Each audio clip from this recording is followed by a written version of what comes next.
आप सोचिए ये ठग कितने चालाक हैं। एक पढ़े लिखे बैंक में काम कर चुके समझदार आदमी को डराकर उनकी सारी प्रॉपर्टी लूटी, 23 करोड़ रुपए की। अब पुलिस केस की जांच तो कर रही है। जांच शुरू होने के बाद पुलिस ने तुरंत कार्रवाई करते हुए करीब 2.5 करोड़ रुपए का बैंक अकाउंट फ्रीज करा दिया है। लेकिन हैरानी की बात है कि साइबर ठगों को नरेश मल्होत्रा के परिवार की बैकग्राउंड के बारे में पूरी जानकारी एडवांस में थी। उन्हें पता था नरेश मल्होत्रा घर में अकेले रहते हैं। उन्हें पता था उनकी 2 बेटियां हैं, दोनों बाहर रहती हैं। उनके कितने ग्रैंडसन हैं, ग्रैंड चिल्ड्रन हैं, दामाद क्या करते हैं, ये सब पता था। इसलिए नरेश मल्होत्रा आसानी से साइबर फ्रॉड का शिकार बन गए। नरेश मल्होत्रा को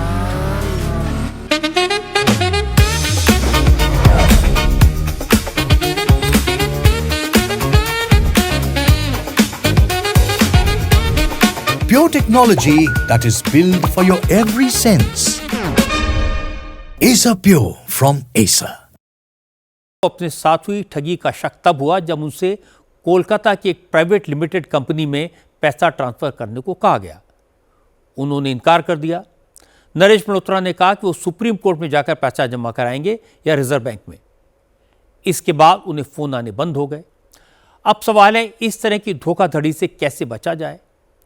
साइबर मामलों के एक्सपर्ट पवन दुग्गल ने इस पर एक अहम बात बताई। पवन दुग्गल ने कहा कि साइबर क्रिमिनल्स ने आम लोगों के डर और पैनिक को हथियार बना लिया है। उन्हें पता है कि पुलिस और कोर्ट का नाम सुनते ही लोग बुरी तरह डर जाते हैं। उन्होंने असली और नकली ईमेल में फर्क कैसे किया जाता है, यह भी समझाया। अधिकांश तौर पर लोग जब इस मनोस्थिति में होते हैं तो भूल जाते हैं कि उनके हाथ में ऑलरेडी एक ब्रह्मास्त्र है जिसका वो इस्तेमाल कर सकते हैं, और वो ब्रह्मास्त्र है फोन को डिस्कनेक्ट कर देना। लेकिन अधिकांश लोगों के पास फोमो है, फियर ऑफ मिसिंग आउट, कि चलिए मैंने डिस्कनेक्ट कर दिया तो मुझे पता नहीं और क्या मैं मिस कर जाऊंगा। तो इस फोमो की वजह से लोग लगातार इस साइबर क्राइम, डिजिटल अरेस्ट के दलदल में धंसते चले जाते हैं। द मोमेंट आपको पता लगे कि साहब ये मुझे डरा रहा है, धमका रहा है, इंटिमिडेट कर रहा है, फोन बंद करिए।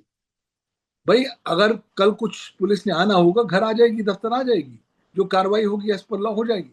लेकिन डराने धमका के आपकी जेब से पैसा निकाल के किसी दूसरे अकाउंटों में डलवाने का तो कोई लॉजिक ही नहीं नजर आता। भाई आपके भी तो हार्ड अर्न मनी है। आज दौर जो है फ्रॉड, चीटिंग और ऑनलाइन डिसेप्शन का फ्रॉड है, और अब तो आर्टिफिशियल इंटेलिजेंस आ गया है जिसके माध्यम से आप झूठे केवाईसी या किसी प्रकार के डॉक्यूमेंट को उत्पन्न करके जनरेट कर देते हैं। तो जब भी आपके सामने कोई कागज आता है, आप कागज देख के या कागज के ऊपर लेटर हेड देख के या ठप्पे देख के अगर आप घबरा जाएं तो ऑलरेडी आपने अपना जो बैटल है, युद्ध है, वो आपने हार लिया है। अगर ईमेल आती है तो ईमेल को भी ध्यान से देखना है, वो क्या ईमेल ऑफिशियल है या उसका जो डोमेन नेम है उसके एंड में क्या है। अगर डोमेन नेम .nic.in पर है तब समझ आता है कि शायद ये जेन्युइन हो सकता है। लेकिन अगर डोमेन नेम nic.tx आ जाए या nic.br आ जाए तो वो ऑटोमेटिकली इंडिकेशन देता है कि साहब ये फ्रॉडलेंट डोमेन नेम है और इसलिए इस फ्रॉडलेंट डोमेन पर रिस्पॉन्ड करने की आवश्यकता नहीं है। दिल्ली पुलिस के पूर्व कमिश्नर SN श्रीवास्तव ने बताया कि लोगों को सावधान रहने की ज़रूरत है। 2-3 बातों का ध्यान रखना चाहिए। सबसे पहली बात, पुलिस कभी फ़ोन करके अरेस्ट वारंट की जानकारी नहीं देती। अगर कोर्ट का कोई ऑर्डर होगा तो पुलिस घर आएगी। दूसरी बात, कोई पुलिस वाला कभी ये नहीं कहेगा कि इस केस के बारे में किसी को मत बताना। तीसरी बात, पुलिस या कोई भी इन्वेस्टिगेटिव एजेंसी कभी भी व्हाट्सएप कॉल या वीडियो कॉल से पूछताछ नहीं करती। थाने बुलाती है या अपने ऑफिस में बुलाती है या फिर आपके घर आकर पूछताछ करती है। और सबसे ज़रूरी बात है, कानून में डिजिटल अरेस्ट जैसी कोई चीज़ नहीं है। अगर कोई डिजिटल अरेस्ट की बात कहता है तो तुरंत समझ जाइए कि वो फ्रॉड है, फर्जी है, ठग है, और कॉल को डिस्कनेक्ट कर दीजिए।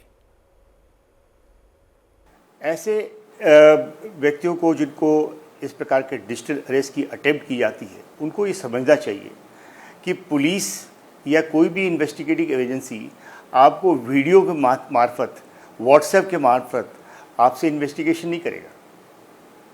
उसे वह आपके पास खुद आएगा। अगर कोई सीरियस मामला है तो खुद आएगा, और नहीं तो आपको नोटिस दे करके बुलाएगा अपने ऑफिस में, अपने पुलिस स्टेशन में, जहाँ पे आप वो जा सकते हैं और चीज़ों का खुलासा कर सकते हैं। एक तो ये है। दूसरा, कोई भी पुलिस अधिकारी आपको ये नहीं कहेगा कि आप ये बात किसी और को ना बताएं, क्योंकि कानून में तो उल्टा लिखा हुआ है।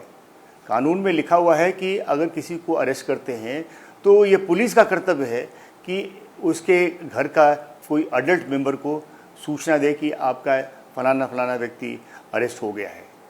और जो अरेस्टेड पर्सन को ये मौका मिलता है कि अपने लॉयर को फ़ोन करके और उसे कानूनी सलाह ले सके। तो ये सारी चीज़ें हैं जो हर एक व्यक्ति को जानना चाहिए ताकि आप डिजिटल अरेस्ट से बचें।